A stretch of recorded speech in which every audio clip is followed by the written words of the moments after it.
ছাত্ৰ-ছাত্ৰীসকল তোমালোক আটাইলৈ প্ৰীতি আৰু শুভেচ্ছা জনাইছো। আজি তোমালোকৰ 11.2 অনুশীলনীৰ প্ৰশ্নসমূহৰ উত্তৰ কৰিবৰ কাৰণে এই ভিডিঅ'টো প্ৰস্তুত কৰিছো। ইয়াৰ আগৰ ভিডিঅ'টোত তোমালোকক বৃত্ত সম্পৰ্কীয় কিছু কথা বুজাইছিলো, তোমালোকে চাগে সুন্দৰকৈ বুজিছিলা। আহাচোন আমি সময় নষ্ট নকৰি এই ভিডিঅ'টো আৰম্ভ কৰো। প্ৰথমে তোমালোকে চিত্ৰটোলৈ মন কৰা। এইটো এটা বৃত্তৰ চিত্ৰ আৰু কেন্দ্ৰৰ মাজেৰে যোৱা এই জিয়াডালৰ নামেই হৈছে ব্যাস। কেন্দ্ৰৰ পৰা বৃত্তৰ যিকোনো এটা বিন্দুলৈ এনেকেই দিয়া বা এনেকেই দিয়া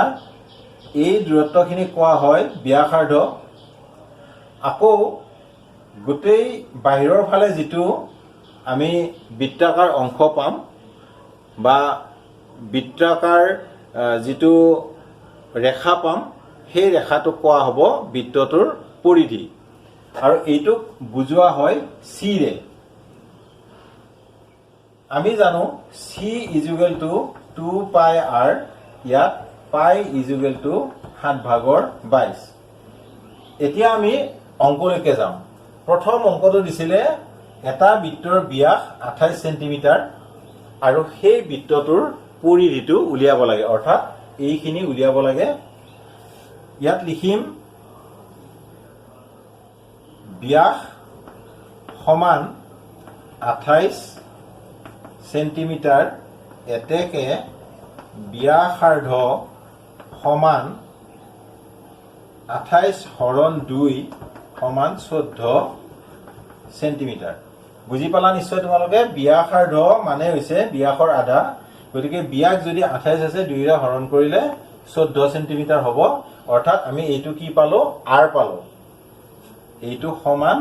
আৰ এনেকে তোমালোকে লিখিব পাৰা, বা ইয়াত নিলিখি এনেকেও লিখিব পাৰা এতেকে R is equal two 14 centimetre এনেকে লিখিব পাৰা। এতিয়া আমি পৰিধি উলিয়াম। পৰিধি C is equal two 2 into 7/22 into আৰটো দিয়া আছে 14 সমান 7ৰে 14 হৰণ কৰিলে 2বাৰ যাব। এইখিনিত 7ৰে এনেকে 14 কাটিলে 2বাৰ, এইখিনি 2বাৰ যাব। এই 2 আৰু এই 2 লগ কৰিলে কিমান হ'ব? 4, মানে 2 2 4 হ'ব। 4 পূৰণ 22 অৰ্থাৎ 4 2 8, 4 2 8, 88। যিহেতু এইটো পৰিধি সুধিছিলে সেইকাৰণে এইটো সেন্টিমিটাৰ হ'ব। অৰ্থাৎ এই বৃত্তটোৰ পৰিধি হ'ব 88 সেন্টিমিটাৰ। বুজি পালা নিশ্চয় তোমালোকে? আকৌ এবাৰ বি নম্বৰটো কৈ দিছো। বি নম্বৰটোতো তোমালোকে সেনেকুৱাই হ'ব, উত্তৰটো কৰিব পাৰিবা। চোৱা, ইয়াত ডি এনেকে লিখা ব্যাস D is equal to 56 millimetre এতেকে আৰ অৰ্থাৎ ব্যাসাৰ্ধ সমান 56 হৰণ 2 মিলিমিটাৰ সমান 2ৰে 2 2 4, 1 বাৰ 16, 2 8 16, এইটো হ'ব মিলিমিটাৰ। 28 ওলাল। এতিয়া আৰটো ওলাল 28 মিলিমিটাৰ। এতিয়া আমি কি কৰিব লাগিব? চি ইজুগেল টু, আকৌ এইটো তোমালোকে পৰিধি বুলি লিখি দিবা ব্ৰেকেটৰ ভিতৰত। C is equal two 2 into 7/22 into 28 সমান 7ৰে 28 হৰণ কৰিলে 4বাৰ যাব। এতিয়া 4ৰে 2 পূৰণ কৰিলে 8 হ'ব। 8 পূৰণ 22 সমান 8 2 16, 6 8 গ'লে 8 2 16 1 17, 176। এইটো মিলিমিটাৰ আছিল, গতিকে এইটো হ'ব মিলিমিটাৰ। এইটো চাগে তোমালোকে সুন্দৰকৈ বুজিছা। ইয়াৰ পিছত আহিছো চি নম্বৰ প্ৰশ্নটোলৈ। এইটোত আছে ব্যাস 42 সেন্টিমিটাৰ। ইয়াত D is equal to 42 centimetre এতেকে r is equal to 42 divided by 2 is equal to 21 centimeter এতেকে c is equal to 2 into 7 ভাগৰ 22 into 21 সমান হাতেৰে 21ক 3 বাৰ যাব 3 হ'ব ইয়াতে 3 দুগুণ 6 6 into 22 সমান 6 দুগুণ 12 2 হাতে গ'ল 1 6 দুগুণ 12 একে 132 সেন্টিমিটার এই সি টোৰ উত্তৰ হৈছে 132 সেন্টিমিটাৰ অৰ্থাৎ পৰিধি হৈছে 132 সেন্টিমিটাৰ তোমালোকে চাগৈ এই তিনিটা অংক সুন্দৰকৈ বুজিলা আৰু এনেকুৱা ধৰণৰ যিয়ে অংক নিদিও কিয় যদি তোমালোকক ব্যাস দিয়া থাকে প্ৰথমতে তোমালোকে ব্যাসাৰ্ধ উলিয়াই লবা তাৰ পিছত সি অৰ্থাৎ পৰিধি উলিয়াবলৈ হলে কি কৰিবলৈ 2 পূৰণ 7 ভাগৰ 22 পূৰণ যেটো আমি ব্যাসাৰ্ধ উলিয়ালো সেইটো আৰু এককটো যেটো দিয়া থাকে সেন্টিমিটাৰ থাকিলে সেন্টিমিটাৰ মিটাৰ থাকিলে মিটাৰ বা অন্য যিকোনো একক হেমতে হ'ব বুজি পালা নহয় তোমালোকে এইটো এবাৰ 2 নম্বৰ প্ৰশ্নটো লৈছো মই ইয়াত অকমান সময় লিখিছো তোমালোকে ভালদৰে লিখিবা 14 মিটাৰ ব্যাসাৰ্ধৰ বৃত্তাকাৰ বা বৃত্ত আকৃতিৰ বাগিচা এখনৰ কাটা তাৰৰ বেৰ দিবলৈ কিমান দৈৰ্ঘ্যৰ তাৰৰ প্ৰয়োজন হ'ব যদি সেই বাগিচাখনৰ ব্যাসাৰ্ধ 14 মিটাৰ এতিয়া এনেকুৱা ধৰণৰ এখন বাগিচা বুলি আমি ধৰি ললো এখন বাগিচা এই বাগিচাখনৰ যদি গোটেই চাৰিওফালে এনেকে কাটা তাৰৰ বেৰ দিব লগা হয় আৰু ইয়াৰ যদি ব্যাসাৰ্ধ 14 মিটাৰ হয় তেতিয়া হলে কিমান দৈৰ্ঘ্যৰ তাৰ লাগিব অৰ্থাৎ এইখিনিত কিমান দৈৰ্ঘ্যৰ তাৰ লাগিব আৰু 1 মিটাৰ তাৰৰ দাম যদি 55 টকা হয় তেতিয়া হলে কিমান টকা পৰিব অৰ্থাৎ কিমান খৰচ হ'ব এতিয়া আমি প্ৰথমতে উলিয়াব লাগিব এই বৃত্তটোৰ পৰিধি অৰ্থাৎ পৰিধি উলোৱা মানে হৈছে কিমান দৈৰ্ঘ্যৰ তাৰ কিনিব লাগিব হেতু হে আমি পৰিধি উলিয়াম c is equal to 2 into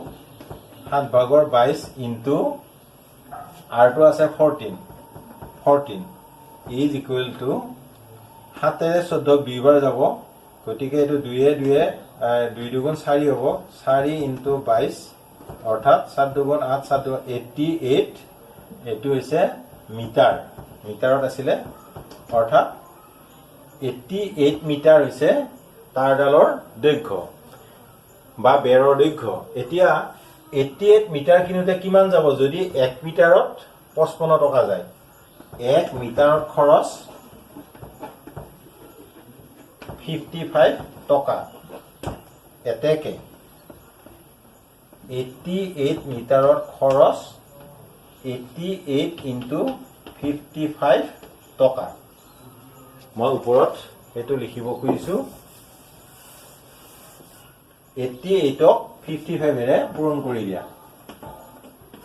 5 7 গুণ 40 অন্য হাতে গল 4 5 7 গুণ 40 4 44 আকৌ এটোয়ে হ'ব একে হ'ব 4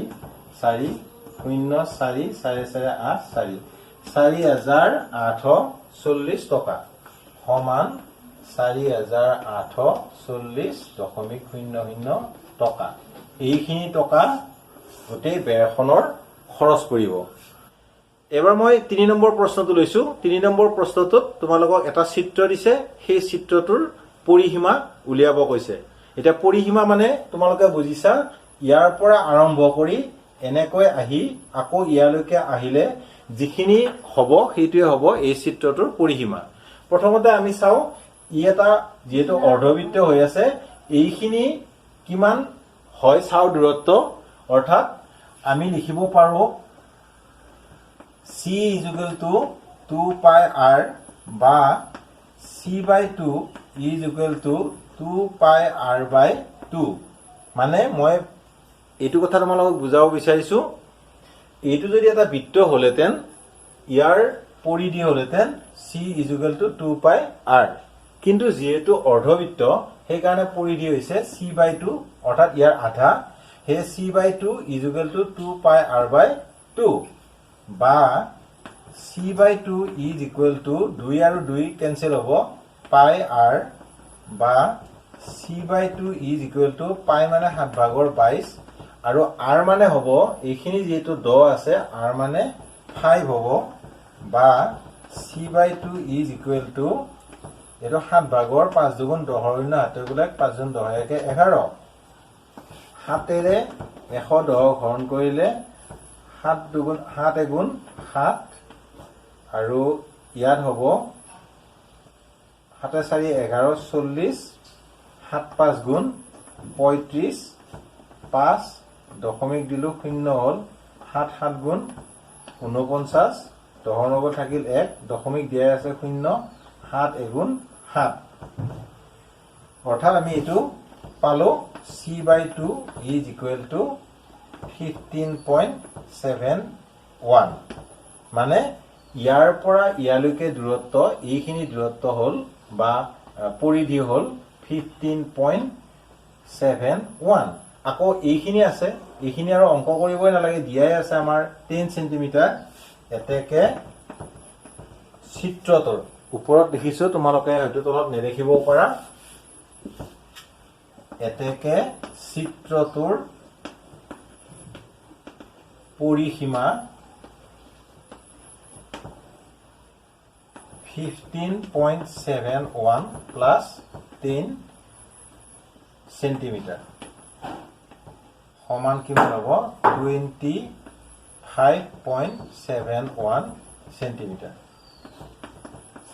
এই 20.71 সেন্টিমিটাৰে হৈছে এই চিত্ৰটোৰ পৰিসীমা নিশ্চয় তোমালোকে এই অংকটো সুন্দৰকৈ বুজিলা এবাৰ লৈছো 4 নম্বৰ প্ৰশ্নটো তোমালোকে প্ৰথমতে ভালদৰে পঢ়ি লোৱা গাড়ীৰ চকা এটাৰ ব্যাস 70 সেন্টিমিটাৰ এইটোকে আমি গাড়ীৰ চকা বুলি কলো এই চকাটোৰ ব্যাস দিয়া আছে 70 সেন্টিমিটাৰ অৰ্থাৎ 70 সেন্টিমিটাৰ গাড়ীখনে 33 কিলোমিটাৰ অতিক্ৰম কৰিলে চকাটোৱে কিমান পাক ঘূৰিব 33 কিলোমিটাৰ হিমানলৈকে আমি নাযাও প্ৰথমতে আমি চাম এক পাক ঘূৰিলে বা এপাক ঘূৰিলে কিমান দূৰত্ব অতিক্ৰম কৰে এই চকাটোৱে এই বিন্দুটো যেতিয়া এনেকে আহি এইখিনি পাবগৈ তেতিয়া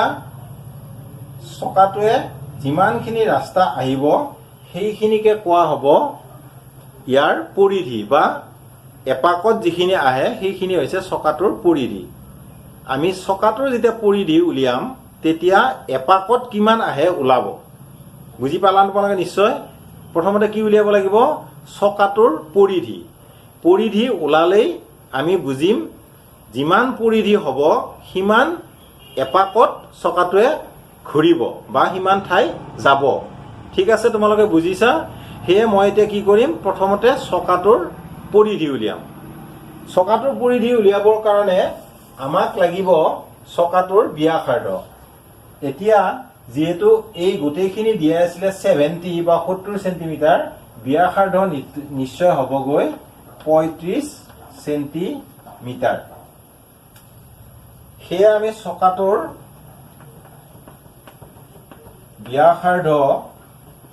লিখিম সমান 2 into পাই মানে 7/22 r মানে হৈছে 35 সমান 2 ৰে 35 কাটিলে 7 5 গুণ 35 অৰ্থাৎ এখিনতে 5 হ'ব 7 ৰে 7 5 গুণ 35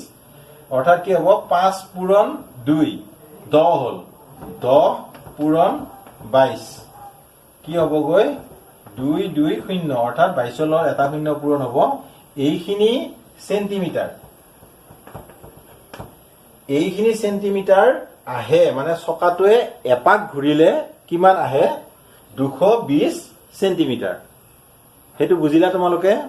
এতিয়া চকাটোৱে যেতিয়া 33 কিলোমিটাৰ অতিক্ৰম কৰিব তেতিয়া কিমান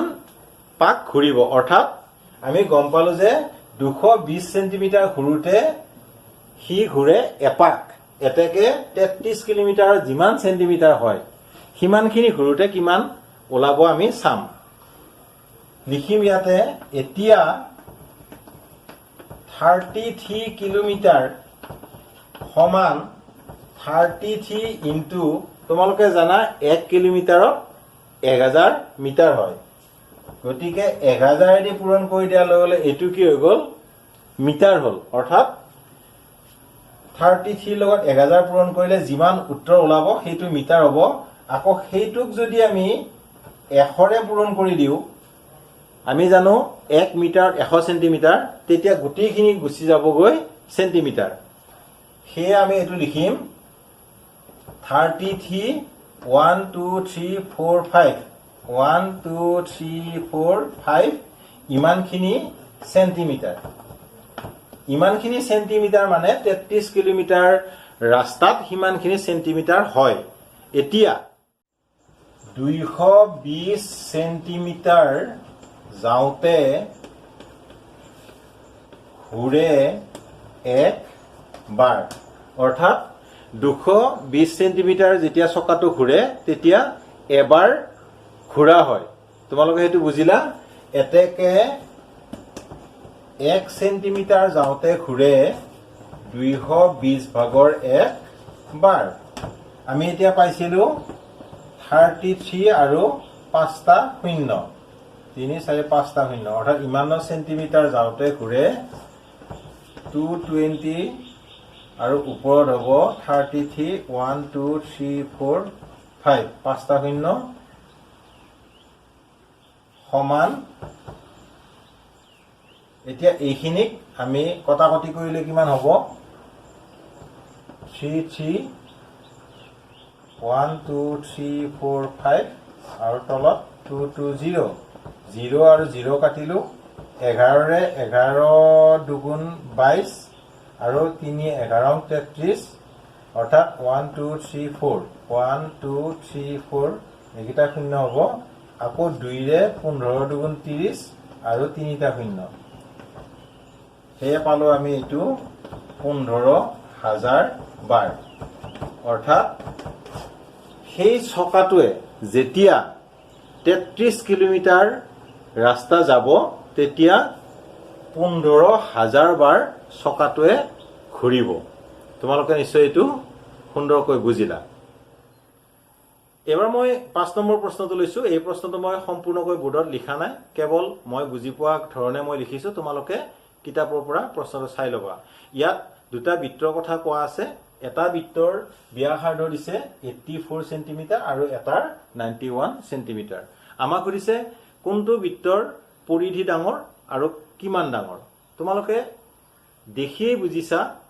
যে দ্বিতীয় বৃত্তটোৰ পৰিধি বেছি হ'ব কিয়নো দ্বিতীয় বৃত্তটোৰ ব্যাসাৰ্ধ বেছি প্ৰথম বৃত্তটোৰ ক্ষেত্ৰত আমি লিখিম প্ৰথম বৃত্তটোৰ C1 is equal to 2 into 7 ভাগৰ 22 into R84 সমান 7 বাৰং 84 এটোৰে এটো কাটিলে 12 বাৰ যাব সেই 12 2 পূৰণ কৰিলে 12 দুগুণ 24 পূৰণ 22 24ক 22 ৰে পূৰণ কৰা 4 দুগুণ 8 4 4 দুগুণ 8 4 8 28 12 2 হাতে গলে 4 1 5 অৰ্থাৎ 528 সেন্টিমিটাৰ এটো মানে প্ৰথম বৃত্তটোৰ পৰিধি আকৌ দ্বিতীয় বৃত্তটোৰ পৰিধি C2 is equal to 2 into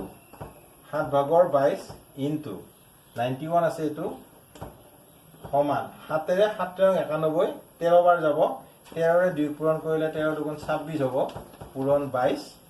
আৰু হেতু আমি কৰিম 26 22 6 দুগুণ 12 2 হাতে গলে 2 গুণ 4 1 5 এটো হ'ব 6 দুগুণ 12 2 হাতে 2 4 1 5 গতিকে 2 5 2 7 5 এটো হ'ব 572 সেন্টিমিটাৰ অৰ্থাৎ দ্বিতীয় বৃত্তটোৰ পৰিধি বেছি হ'ব কিমান বেছি হ'ব হেতু সুধিছে আমাক গতিকে আমি লিখিম C2 minus C1 is equal to 572 minus 528 528 বিয়োগ কৰি দিয়া 12 আংগল থাকিল 4 ইয়াত 6 6 দুগল 4 গতিকে আমি কি লিখিম এটো 44 সেন্টিমিটাৰ অৰ্থাৎ 44 সেন্টিমিটাৰ দ্বিতীয় বৃত্তটোৰ পৰিধি বেছি তোমালোকে এই প্ৰশ্নটোৰ উত্তৰ হয়তো সুন্দৰকৈ বুজি পালা মৰমৰ ছাত্ৰ ছাত্ৰীসকল আজি দিনটোত তোমালোকৰ কাৰণে মই দুটা ভিডিঅ' প্ৰস্তুত কৰিলো এটা মই ৰাতিপুৱা প্ৰস্তুত কৰি তোমালোকৰ আগবঢ়াইছিলো এইটো দ্বিতীয় ভিডিঅ' তোমালোকে নিশ্চয় জানা এই ধৰণৰ ভিডিঅ' প্ৰস্তুত কৰিবৰ কাৰণে যথেষ্ট কষ্ট আৰু ত্যাগ স্বীকাৰ কৰিবলগীয়া হয় কিয়নো এই ভিডিঅ'টো এনেদৰে বোৰ্ডত কৰাৰ পিছত ইয়াৰ যথেষ্ট কাম পিছলৈ থাকি যায় সেই কাৰণে তোমালোকৰ প্ৰতি মোৰ এটি অনুৰোধ আমি যিমান কষ্ট কৰি তোমালোকৰ কাৰণে এই ভিডিঅ'সমূহ প্ৰস্তুত কৰিছো তোমালোকে যাতে সুন্দৰভাৱে ভিডিঅ'সমূহ চাই ইয়াৰ পৰা দিয়া অংকবিলাক বহিত পাতি লোৱা আৰু শিকিবলৈ যত্ন কৰা সদশেষত তোমালোক আটাইলৈ ধন্যবাদ জ্ঞাপন কৰি আজিৰ এই দ্বিতীয় ভিডিঅ'টোৰ সামৰণি মাৰিছো ধন্যবাদ